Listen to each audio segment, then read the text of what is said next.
Hi, thanks for tuning in. मैं हूं नीलम और आज हम करने वाले हैं अपने strength training and toning workout series के वीक 3 का वर्कआउट 3, जो कि एक शोल्डर वर्कआउट है। इस वर्कआउट को करने से हम अपने एक शोल्डर्स को एक खूबसूरत शेप दे पाएंगे, जो कि एज के साथ हम खोने लगते हैं।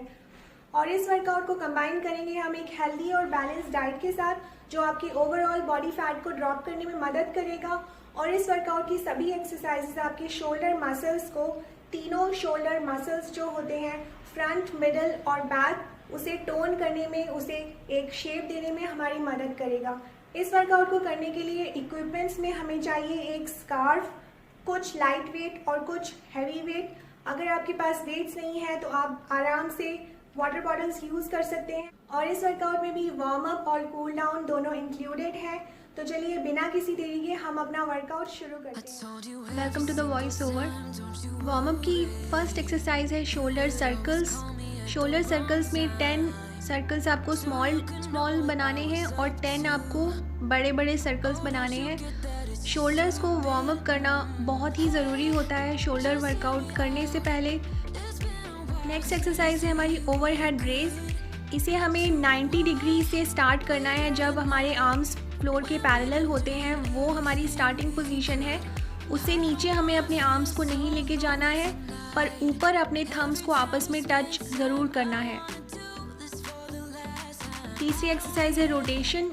इसे इस तरह से अपने एल्बोज़ को 90 डिग्री पे बेंड कर लीजिए और इन एंड आउट रोटेट करिए और एल्बोज़ अपनी बॉडी के बिल्कुल पास रखिए। अब हम अपना वर्कआउट स्टार्ट करते हैं। वर्कआउट की फर्स्ट एक्सरसाइज है स्कार्फ रेज। स्कार्फ को अपनी शोल्डर विद डिस्टेंस पे पकड़ लीजिए। जितनी डिस्टेंस हमारे शोल्डर्स का है आपस में, उस डिस्टेंस पे पकड़ लीजिए और 90 डिग्री, जब आपके आर्म्स जो हैं वो फ्लोर के पैरेलल होते हैं, वो हमारी स्टार्टिंग पोजीशन है। और ऊपर हमें पूरा लेके जाना है। देखिए, मैं 90 डिग्री से नीचे नहीं ला रही हूँ अपने आर्म्स को, उसी 90 डिग्री एंगल रेंज में मैं मूवमेंट कर रही हूँ ऊपर तक। जब आप ऊपर टॉप पे आपके हैंड्स बिल्कुल स्ट्रेट होंगे, उस वक्त आपको शोल्डर्स को स्क्वीज़ करना है और जितना मैक्सिमम आपका रेंज ऑफ मोशन है लेकर जाना है। और अपने आर्म्स को सिर्फ शोल्डर को मूव करना है। बॉडी ज़्यादा से ज़्यादा स्टेबलाइज रखने की कोशिश करनी है। बॉडी को मूव कम से कम करना है। देखिए, इस डिस्टेंस पे पकड़ लीजिए अपने स्कार्फ या टॉवल, जो भी आप यूज़ कर रहे हैं, और 90 डिग्री से स्टार्ट करिए, पूरा ऊपर तक लेके जाइए। स्क्वीज़ करिए शोल्डर्स को ऊपर, उसके बाद नीचे लाइए। बॉडी स्टेबल रखिए, बॉडी को बहुत ज़्यादा मूव मत करिए और बहुत फास्ट मूवमेंट भी मत करिए। उससे क्या होगा कि स्विंगिंग बहुत ज़्यादा होगी, जो हमें नहीं चाहिए।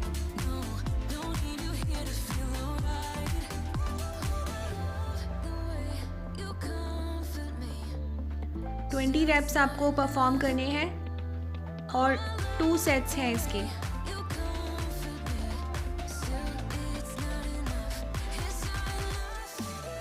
सेकेंड एक्सरसाइज है हमारी alternative shoulder press. Alternative shoulder press करने के लिए शोल्डर विद डिस्टेंस पे अपने पैरों को रखिए, स्टांस लीजिए और ग्राउंड के पैरेलल, वो आपकी स्टार्टिंग पोजीशन रहेगी। उससे नीचे आपको नहीं आना है। यही आपकी स्टार्टिंग पोजीशन है। जब आपके आर्म्स जो हैं वो फ्लोर के पैरेलल होते हैं, वो आपकी स्टार्टिंग पोजीशन है। और 1 बाय 1 आपको अपने वेट्स को ऊपर प्रेस करना है और नीचे लाना है। याद रखिए, 90 डिग्री से आपको नीचे नहीं आना है।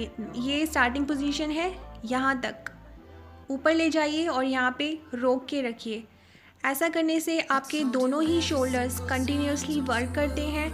एक जो है जो मूव नहीं कर रहा है, वो वेट को होल्ड कर रहा है, स्टेबलाइज करके रख रहा है, उस तरह से वर्क कर रहा है। और दूसरा जो मूवमेंट के थ्रू वर्क कर रहा है। इसलिए ये बहुत इफ़ेक्टिव एक्सरसाइज है।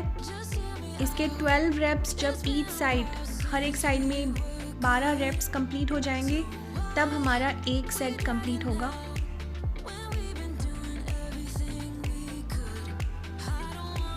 फर्स्ट सेट में आप लाइट वेट यूज़ करिए, याद से बिल्कुल लाइट वेट यूज़ करिए। लाइट वेट से शुरू करिए, क्योंकि जैसा कि मैंने आपको बताया था वार्म अप करते टाइम कि कितना ज़्यादा ज़रूरी है। इंजरीज़ सबसे ज़्यादा शोल्डर्स में होती हैं, इसलिए सबसे पहला सेट अपनी एक्सरसाइज का मैं हमेशा लाइट वेट से स्टार्ट करती हूँ।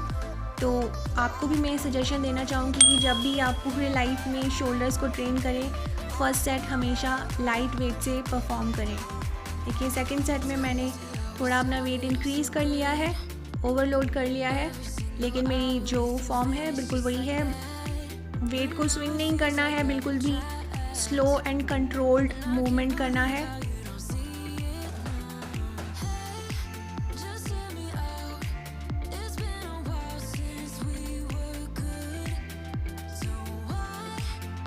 अगर आप वेट इंक्रीज़ नहीं भी करते हैं तो भी कोई बात नहीं है, आप सेम वेट पे भी दोनों सेट परफॉर्म कर सकते हैं। बस इंजरीज़ का बहुत ध्यान रखिएगा, सेफली ये वर्कआउट करिएगा।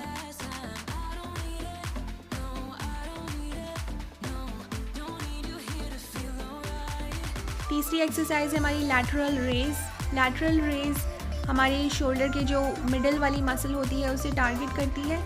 इसके लिए अगेन शोल्डर विद स्टांस लीजिए और एल्बो बैंड रखिए, स्लाइड बैंड एल्बो में, और 90 डिग्री से थोड़ा ऊपर तक लेके जाइए। ये आपकी एंड पोजीशन है और नीचे से आप स्टार्ट करेंगे, वो आपकी स्टार्टिंग पोजीशन है।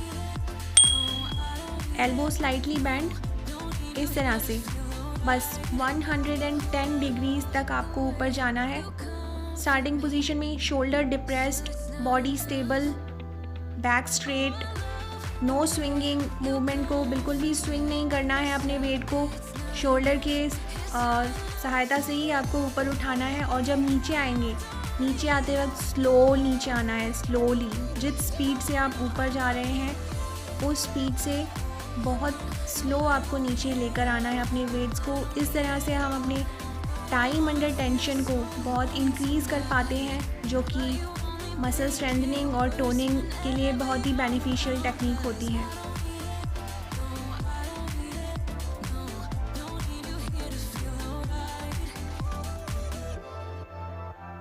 ब्रेक लीजिए बीच में और ब्रीदिंग करते रहिए।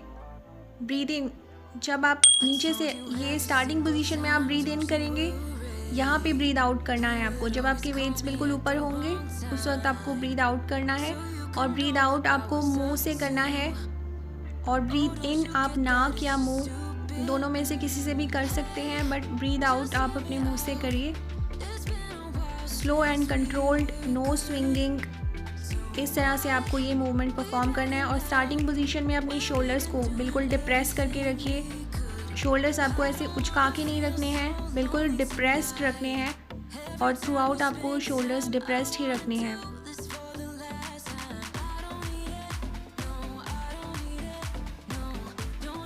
ये एक हैवी एक्सरसाइज है, लैटरल रेज, और ये जो फोर्थ है फ्रंट रेज, दोनों हैवी एक्सरसाइजेज हैं, इसलिए लाइट वेट से परफॉर्म करिए इन्हें, पर टेक्निक का बहुत ध्यान रखिए। फ्रंट रेजेस के लिए again elbow slightly bend, shoulder with distance पे अपने वेट्स को पकड़ेंगे और सामने की तरफ यूँ उठाएंगे। अगेन 90 डिग्री से थोड़ा सा ऊपर 110 डिग्रीज तक आप इसे उठाइए। इस तरह से आपको फ्रंट रेजेस करने हैं। फ्रंट रेजेस हमारे शोल्डर की जो फ्रंट वाली मसल होती है उसे टारगेट करती है, उसे स्ट्रेंथन करती है। देखिए इस तरह से अगेन ऊपर ले जाइए और स्लोली नीचे आना है, बिल्कुल स्लो नीचे आना है। 3 सेकेंड्स का टाइम लीजिए नीचे आने में,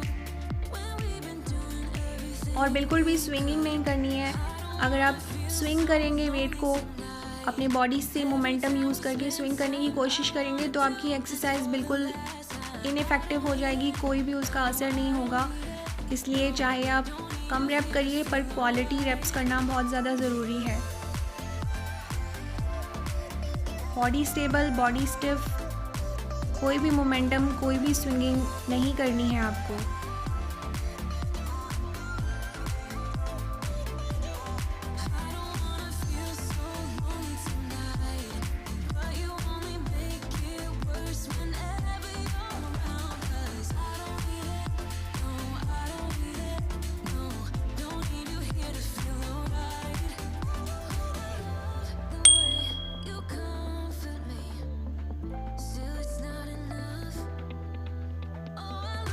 ये हमारा सेकंड सेट है इस एक्सरसाइज का।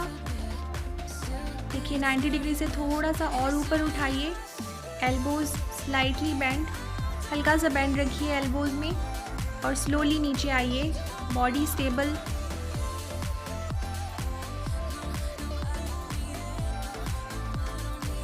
इस तरह से स्लो एंड कंट्रोल मैनर में आपको ये एक्सरसाइज करनी है।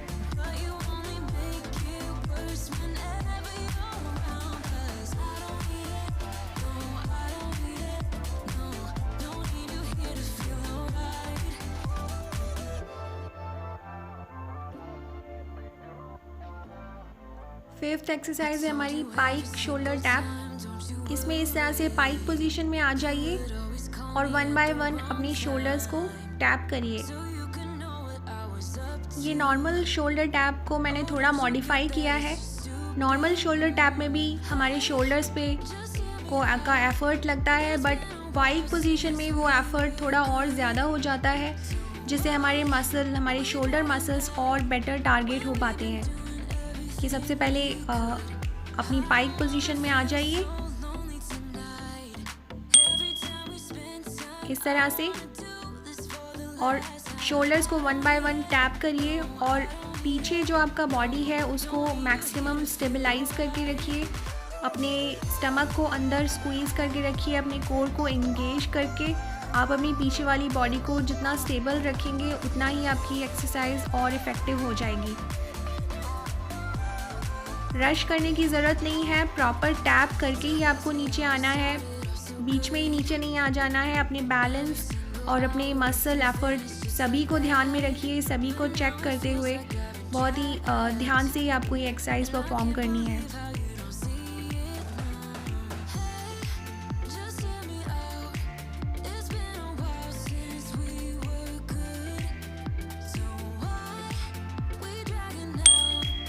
मैंने आपको इस एंगल से भी दिखाया है।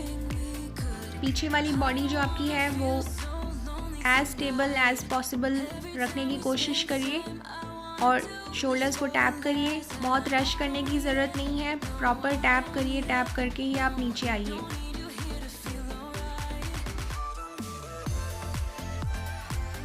फिफ्टीन रेप्स 15 टाइम्स जब आप एक शोल्डर को टच कर लेंगे तब आपका एक सेट कंप्लीट होगा।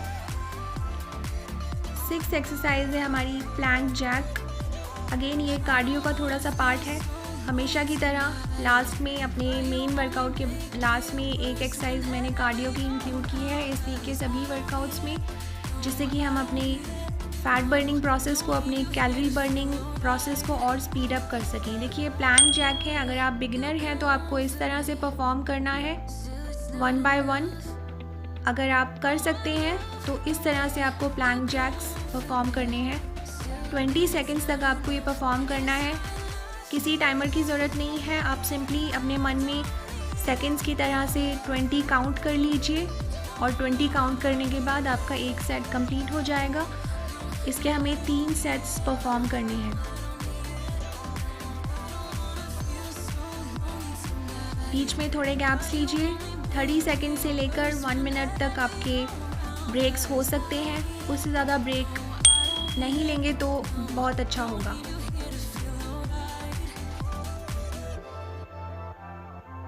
यहाँ पे आपके आर्म्स जो हैं वो फ्लोर के परपेंडिकुलर, मतलब फ्लोर से 90 डिग्री पे आपके आर्म्स रहेंगे और पीछे आपको इस तरह से ऑल्टरनेटिव वे में अपने फीट को इन एंड आउट टैप करते रहना है।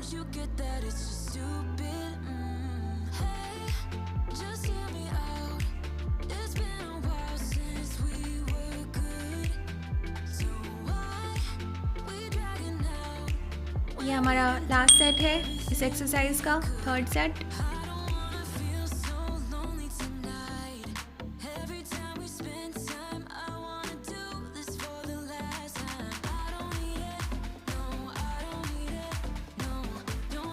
इसके साथ हमारा वर्कआउट की एक्सरसाइजेस कंप्लीट हो जाती हैं। अब अपना कूल डाउन स्टार्ट करेंगे। कूल डाउन का जो फर्स्ट स्ट्रेच है वो है आर्म स्ट्रेच।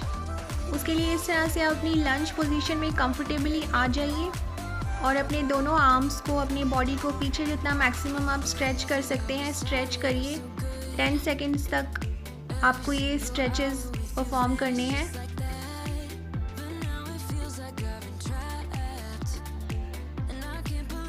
नेक्स्ट है हमारा बैकवर्ड स्ट्रेच। इस तरह से आप जितना ज़्यादा अपने शोल्डर्स को और पूरे आर्म्स को जितना आउट स्ट्रेच कर सकते हैं उतना परफॉर्म करिए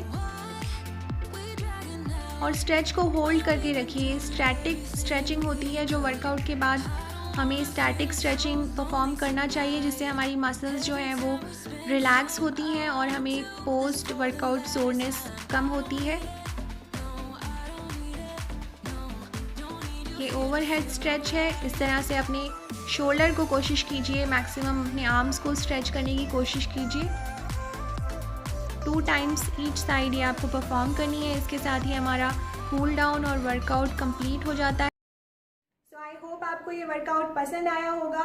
अगर हाँ तो प्लीज़ इसे एक लाइक देना मत भूलिएगा और अगर आप इस वर्कआउट सीरीज़ के बाकी वर्कआउट्स को देखना चाहते हैं तो उनके लिंक डिस्क्रिप्शन में है, वहाँ से जाके आप उन्हें ज़रूर देख सकते हैं। So please like and share the video and subscribe to my channel. Thanks for watching. Bye.